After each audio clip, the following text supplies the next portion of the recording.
Sentence से अपनी बात शुरू करनी है और वो सेंटेंस है कूद पड़ो। कोई भी काम करना चाह रहे हो तो भाई एक कदम आगे बढ़ाओ, उसके बाद सोचो। कूद पड़ो तो अच्छी बात है, मैं कूद पड़ा, साइकिल ली, मनाली पहुंच गया। मनाली पहुंचने के बाद सोच रहा हूँ हाँ चलते हैं, लद्दाख चलते हैं। तो वैसे मैं भूल जाता हूँ, देखो इस यात्रा पे मेरी एक किताब आ चुकी है और किताब का प्रचार करना तो बनता है ना, मैं भूल जाता हूँ। तो ये किताब है, आज मैं पहले ही लेके बैठ गया हूँ। किताब का नाम है पैडल पैडल। किताब को आप अमेजन से खरीद सकते हो। आजकल तो चलो अमेजन से नहीं आएगी, लेकिन जैसे लॉकडाउन खुलेगा और सारी चीज़ें सामान्य हो जाएंगी तो किताब अमेजन से आने लगेगी। इतना प्रचार हो गया, आगे बढ़ते हैं। किताब रखो एक तरफ। पहला भाग आपने देख लिया और आज ये है दूसरा भाग। ये यात्रा हमने करी थी उसमें जून 2013 में। तो 5 जून को मैं मनाली से चला, गुलाबा रुका। आज थी 6 जून। तो उस टाइम मैं ना यूट्यूब नहीं चलाता था, तो यूट्यूब के लिए मैं वीडियो बनाता ही नहीं था। मैं केवल ब्लॉग लिखता था और उसके लिए फ़ोटो खींचता था, बहुत थोड़े से फ़ोटो खींचता था मैं। तो इसलिए उस यात्रा की, 7 साल पुरानी यात्रा की हमारे पास कोई वीडियो नहीं है।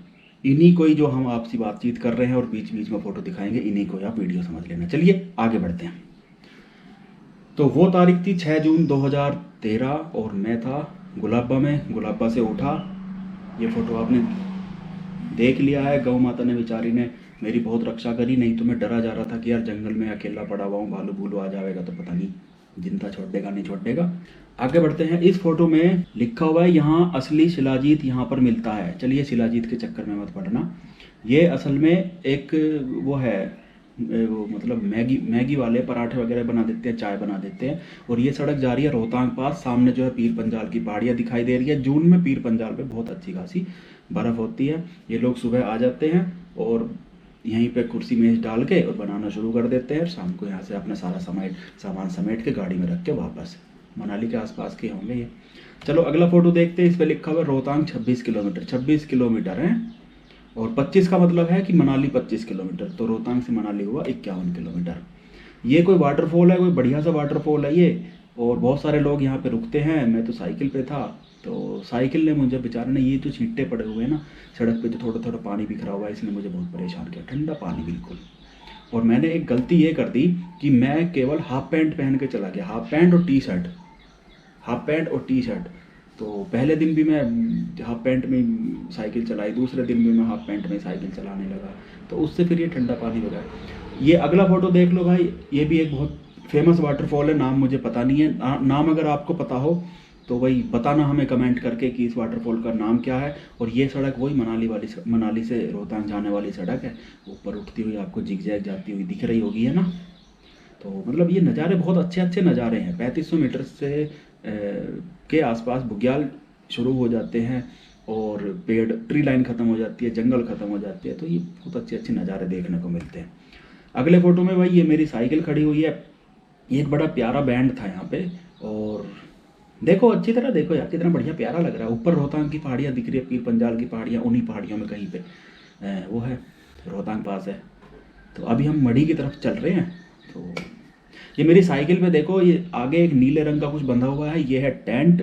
ये 3.5 किलो का टेंट है केचुआ का। इसके बारे में हमने एक वीडियो आपको दिखाई थी, टेंट यहाँ पे खोल के दिखाया था अपने घर के सामने। और पीछे बंधा हुआ है नीचे एक साइड में लटका हुआ है स्लीपिंग बैग। पीछे एक पंप लटका हुआ है पहिए में हवा भरने के लिए, पंचर वगैरह हो जाए तो। मेरे पास पंचर का पूरा सामान था, तो ऐसी कोई बड़ी बात नहीं होती साइकिल में पंचर लगाना। देखो भाई मेरी साइकिल में स्टैंड नहीं था, है ना, तो इसे खड़ी होने के लिए या तो इसे गिराना पड़ता था या फिर इसे खड़ी होने के लिए पत्थर की ज़रूरत पड़ती थी। पत्थर पे अपना ये जो है पैडल टिकाओ, स्टैंड है फिर तो। और वो जो गाड़ियाँ जा रही है वो रोहतांग पास जा रही हैं। आगे बढ़ते हैं। ये देखो भाई मेरी शक्ल है, मैं बिना शेविंग किए दिल्ली से चल पड़ा और ऐसे बिल्कुल भालू जैसा हुआ पड़ा हूँ। तो कैसा लग रहा है? बढ़िया लग रहा है ना। ओके, उस टाइम मैं फिट भी था। आज तो मैं बिल्कुल मोटा मोटा हो गया। आज भी मैं इतनी बड़ी बड़ी दाढ़ी रख लूँ तो आज तो कतई बिल्कुल रीच लगूंगा एकदम। अगले फोटो देखो जी, कालजयी फोटो है मनाली और रोहतांग के बीच में मढ़ी। ये सामने मढ़ी है और ये जाम लगा हुआ है। आह, ये फोटो मुझे बड़ा प्यारा लगता है। वाह वाह वाह, गाड़ियाँ फंसी पड़ी हैं जाम में, कमाल से। ये देखो दूर दूर तक दूर दूर तक जाम ही जाम लगा हुआ है, गाड़ियाँ फंसी पड़ी है। ओए होए होए होए। इसकी स्टोरी अभी सुनाऊंगा थोड़ी देर में। ये देखो भाई, जाम, उधर से भी जाम, उधर से भी जाम हैं। और ये एक सरदार जी मिल गए जाम में फंसे हुए, तब क्या करे जी, क्या करे। कोई साइकिल वाला आ रहा है तो भाई उसे ही पकड़ लो, उसके साथ फोटो खींच लो। तो उन्होंने अपने मोबाइल में फ़ोटो खींची ऐसे सेल्फी, और मैंने अपने मोबाइल में लिवा ली फ़ोटो। ये मढ़ी के नीचे एक नाला है, कौन सा नाला है, ब्यास नदी है ना। ब्यास नदी तो ब्यास कुंड से निकलती है हैं? और नीचे फिर कहीं सोलांग के आसपास कहीं दोनों मिलते हैं, ये वाला नाला और ब्यास कुंड से आने वाली धारा है। तो इसका भी, इसे भी शायद ब्यास नदी बोलते हैं, पता नहीं क्या है, सही सही बताओ यार, आप बताओ। और ये भी बच्चे थे बेचारे, जाम में फंसे हुए थे, पंजाब पंजाब के थे सरदार। कितने सारे सरदार हैं टोपी वाले, एक दो पगड़ी वाले, एक दो तीन चार, चार पगड़ी वाले सरदार बेचारे पंजाब के ही होंगे। खुश हो गए मुझे देखकर, मैं इन्हें देख के खुश हो गया। मतलब थकान तो होती है, देखो जब चढ़ाई पे साइकिल चलाते हैं थकान होती है, जब ऐसे ऐसे कोई आके रोकता है, भाई ओए ओए इतना महान काम कर रहे हो, इतनी मेहनत का काम कर रहे हो, भाई तुमने तो पहाड़ तोड़ दिया तुमने तो। जब ना झाड़ पे चढ़ाते हैं तो मज़ा आता है, सारी थकान मिट जाती है एकदम। और अगला फोटो है जी, ये मढ़ी का, मढ़ी में भी जाम लगा हुआ है। ये बेचारी मेरी साइकिल मढ़ी में खड़ी हुई है, वहाँ जाम लगा हुआ है बहुत दूर तक, सामने कहीं दिख रहा है ना, दूर दूर तक जाम, बहुत दूर तक जाम लगा हुआ है। तो ये मढ़ी से नीचे देखने पे ये नज़ारा है, कहीं पे जाम लगा हुआ है, लोग एंजॉय कर रहे हैं नदी किनारे, यही सब हालत है, बहुत तेज तेज तेज। अच्छा ये फ़ोटो देख लो एक बार। ये हमने यहाँ पे मढ़ी में टेंट लगा लिया, उस टेंट लगाने की पूरी स्टोरी मैं अभी आपको सुनाऊंगा। साइकिल एक तरफ पड़ी हुई है और इसी रस्सी से, भी बेकार सी रस्सी है, बिल्कुल वाकई बेकार सी रस्सी है। इस रस्सी से मैं कभी भी नहीं कहूँगा किसी को कोई सामान बांधने को। तो अगर आप बाइक से चलते हो या साइकिल से चलते हो तो भाई ये वाली रस्सी मैं बताऊँगा किसी दिन, बहुत अच्छी रस्सी आती है, उसमें हुक लगा होता है, वो खिंच जाती है, वो इलास्टिक की तरह है ना, वो बहुत अच्छी रस्सी होती है। ये वाली तो बिल्कुल बेकार रस्सी है, इन्होंने बहुत परेशान करा मुझे। तो चलो भाई मैं मढ़ी पहुँच गया, सामने आप बादल देख रहे हो, तो बादलों का मतलब था कि, और यहाँ पे धूप भी नहीं है, जहाँ पे अभी यहाँ पे हम हैं यहाँ पे धूप भी नहीं है, तो इसका मतलब कि दोपहर बाद का टाइम है और मनाली में मतलब कि रोहतांग पे बारिश होने वाली है, हो सकता है स्नोफॉल भी हो जाए। तो मौसम बहुत ख़राब हो गया था, तो वहीं पे अब देखो गुलाबा से मढ़ी को ज़्यादा दूर नहीं है, तो ऐसे में कितना होगा, 13-14 किलोमीटर होगा, कैलकुलेट करके बताना भाई गूगल मैप पे। ज़्यादा नहीं है, तो इसमें मुझे 4 घंटे लग गए कुछ, मैं भी जाम में फंसा। जाम हो कि बड़ा गंदा ऐसा होता था, देखो पहले कोई परमिट सिस्टम नहीं था रोहतांग जाने का, तो सारी गाड़ियां बर्फ़ देखने के लिए, सभी लोग, सब गाड़ियां जिसका भी मन करा चले गए, जा रहे हैं जा रहे हैं। सुबह 3 बजे से गाड़ियां चलना शुरू हो जाती थी मनाली से। टैक्सी वाले लोगों को रात को 2-2 बजे, 2:30-2:30 बजे उठा उठा के लेके चल देते थे कि जी रोहतांग चलना है, रोहतांग चलना है। नतीजा रोहतांग पे जाम, पूरे रास्ते जाम जाम जाम जाम जाम जाम। फिर भाई एनजीटी आगे आया, नेशनल ग्रीन ट्रिब्यूनल है, जो भी कुछ है, एनजीटी सामने आया, उसने कहा भाई रोहतांग पे बड़ी गंदी हालत हो रखी है, जाम लगता है, पोल्यूशन होता है, तो ये अच्छी बात नहीं है। तो उन्होंने कहा कि जी एक जो है मैक्सिमम लिमिट रख दी कि भाई एक दिन में इससे ज़्यादा गाड़ियाँ नहीं जाएंगी, 300-400 हज़ार, पता नहीं कितनी गाड़ियाँ, मुझे सही गिनती मालूम नहीं है। तो उन्होंने बोला कि भाई इससे ज़्यादा गाड़ी नहीं जाएगी। तो अभी आज की हालत ये है कि वहाँ पे जाम नहीं लगता है, रोहतांग जाने का परमिट लगता है, परमिट मनाली से मिल जाता है, एसडीएम ऑफिस से। और भी कोई फ़ोटो है? और कोई फ़ोटो नहीं। यहाँ पे मुझे एक बहुत अच्छी घटना ये हुई कि जैसे मैं यहाँ मढ़ी में ऐसे ही खड़ा हुआ मक्खियाँ मार रहा था। मक्खियाँ होती मढ़ी में? नहीं होती ना। मतलब खड़ा हुआ था ऐसे ही, मैं जाम के मज़े ले रहा था, जाम को एंजॉय कर रहा था। तो वहाँ पे एक और साइकिलिस्ट आया, वो भी बेचारा जाम को एंजॉय कर रहा होगा, मुझे नहीं पता। तो साइकिलिस्ट भाई भाई, चोर चोर मौसेरे भाई हैं। तो हमारे तार जुड़ गए, कनेक्शन जुड़ गए। मैंने पूछा भाई तू कौन? उसने कहा जी मैं सचिन गांवकर हूँ। मैंने कहा कहाँ से? उसने कहा जी मुंबई से। मैंने कहा बहुत बढ़िया भाई, बहुत बढ़िया, कहाँ से आए हो, आज कहाँ से चले हो? कि जी मैं मनाली से चला हूँ। वो तो बाहरी का, मैं गुलाबा से चला हूँ सुबह, तू मनाली से चला है। मैं 15 किलोमीटर आया हूँ सुबह से अब तक, और तू 35 किलोमीटर आ गया। भाई प्रणाम, आज कहाँ रुकना है तुझे? कि बस मैं यहीं जगह देख रहा हूँ कहीं पे, स्लीपिंग बैग है मेरे पास। मैं कहा अच्छा स्लीपिंग बैग है तेरे पास? मैं कहा तो एक काम कर, वो देख टेंट लगा हुआ है, आजा, वेलकम। तो हम दोनों स्टैंड में रुके। तो अगले कई दिन हम साथ साथ चले, कई बार अलग भी हुए, कई बार फिर से मिल गए। तो आज भी सचिन और मैं दोनों बातचीत होती है। वैसे 2 साल के करीब हो गया बात हुए। चलो खैर छोड़ो। अच्छा, इस यात्रा के लिए ना मैंने अपने ऑफिस में, उस टाइम मैं दिल्ली मेट्रो में काम करता था जूनियर इंजीनियर जेई के तौर पे। तो अब भाई लंबी छुट्टी चाहिए थी। मैंने प्लान किया था कि मुझे मनाली से लेह, लेह से श्रीनगर, श्रीनगर से जम्मू, इस तरह से मुझे पूरा पूरा हिमालयन सर्कल करना है। तो उसके लिए मैंने पूरा कैलकुलेट किया, रूट मैप ये सब करके, और पता चला कि मुझे 3 हफ्ते की छुट्टी चाहिए, कम से कम 20 दिनों की छुट्टी चाहिए। तो अब मैंने अपने बॉस से कहा, सर जी मुझे जो 4 हफ्ते की छुट्टी दे दो। उन्होंने कहा इम्पॉसिबल। नागेंद्र गुप्ता साहब थे उस टाइम। तो आज तो बेचारे डिप्टी जीएम बन गए, बहुत बढ़िया। आगे वो जीएम भी बनेंगे, आगे फिर वो और अच्छी तरक्की करेंगे। तो चलो खैर। तो वो भी जानते थे मुझे, शायद पढ़ते भी थे मुझे, मेरे यात्राओं के बारे में जानते थे। ये पता था उन्हें कि यार मैं ऐसी सिंपल यात्राएं नहीं करता हूँ, मैं लिखता भी हूँ, सब कुछ उन्हें पता था। तो वो बेचारे इज्जत करते थे।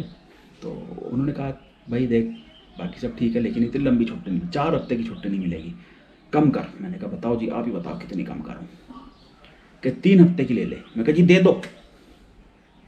मैंने कहा दे दो। तो उन्होंने फिर 3 हफ्ते की छुट्टी दे दी। मुझे 3 हफ्ते की ही चाहिए थी।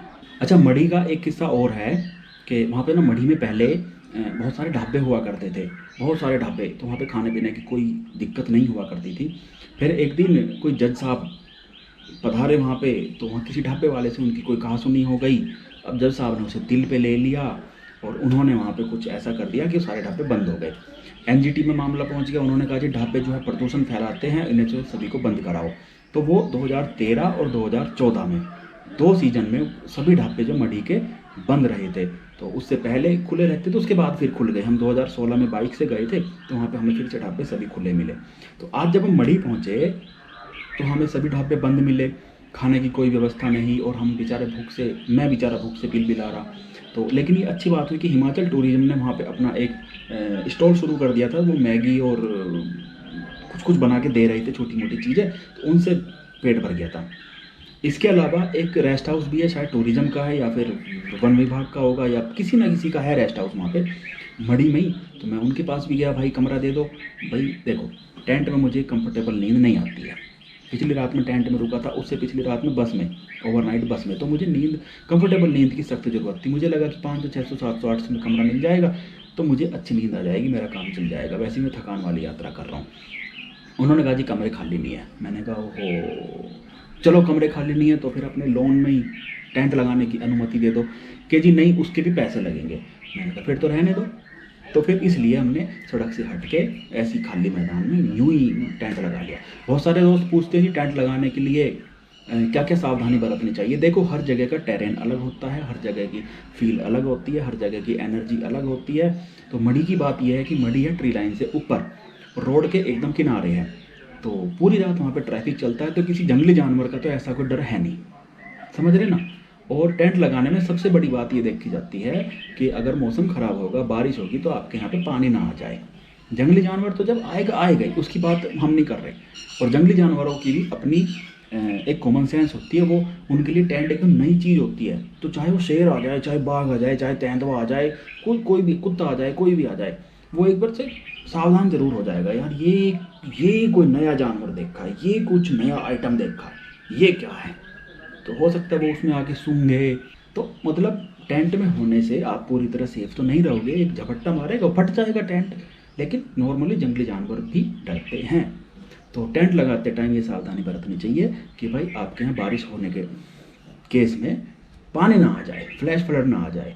तो मढ़ी है ऐसी जगह पे है, वहाँ पे फ्लैश फ्लड आने की थोड़ी सी कम संभावना है, क्योंकि वहाँ पे दूसरी दुकानें भी हैं। तो उन लोगों ने भी ये सारी चीज़ें ध्यान में रख के अपनी दुकानें बनाई है ना। रेस्ट हाउस बनाया हुआ है, सरकारी रेस्ट हाउस है, उन्होंने भी सबने सब चीज़ें ध्यान में रखे हुए। तो देखिए, हमारे पहले भाग को पढ़ के बहुत सारे दोस्तों ने कमेंट करे हैं, ज़्यादातर ने तारीफ़ ही करी है। तो भाई सभी लोगों का बहुत बहुत धन्यवाद। ये सीरीज देख के पुणे पुणे पैडल पैडल, बहुत सारे लोगों ने पैडल पैडल किताब पढ़ भी रखी है, तो उन्हें पैडल पैडल की याद आ गई। बहुत सारे लोगों ने ब्लॉग में पढ़ रखा है, उन्हें ब्लॉग की याद आ गई। बहुत सारे हैं, ज़्यादातर ने तारीफ़ ही करी है। अब तारीफ़ में क्या पढ़ूँ। तो चलो भाई, आपके मन में कोई सवाल आ रहा हो तो सवाल कर लेना। और हाँ, आप भी साइकिल से लद्दाख जा सकते हो। भले ही आपकी वेट आपका वेट कुछ भी हो, भले ही आपकी कोई प्रैक्टिस ना हो चलाने की, भले ही कुछ भी ना हो, but you can do it. ठीक है, थोड़ी सी आपको अपनी सेहत मेंटेन करनी पड़ेगी, थोड़ी सी आपको चलने फिरने की आदत बनानी पड़ेगी, थोड़ी सी आपको साइकिल चलाने की आदत बनानी पड़ेगी, आप चले जाओगे। लद्दाख जाना, साइकिल से लद्दाख जाना या ऐसे भी लद्दाख जाना कोई बहुत बड़ी बात नहीं है। हज़ारों लाखों लोग हर साल लद्दाख जाते हैं, आप क्यों नहीं जाओगे। ठीक है, चलिए इस वीडियो को हम यहीं पे ख़त्म करते हैं। कोई बात आपके मन में आ रही हो तो कमेंट करके ज़रूर बताना, और ये सीरीज हमारी ऐसी चलती रहेगी। अगले भाग में हम आपको दिखाएंगे मढ़ी से आगे रोहतांग पास के नज़ारे और रोहतांग पास से आगे लाहौल स्पीति के नज़ारे। ठीक है, बाय बाय, बंद करते हैं।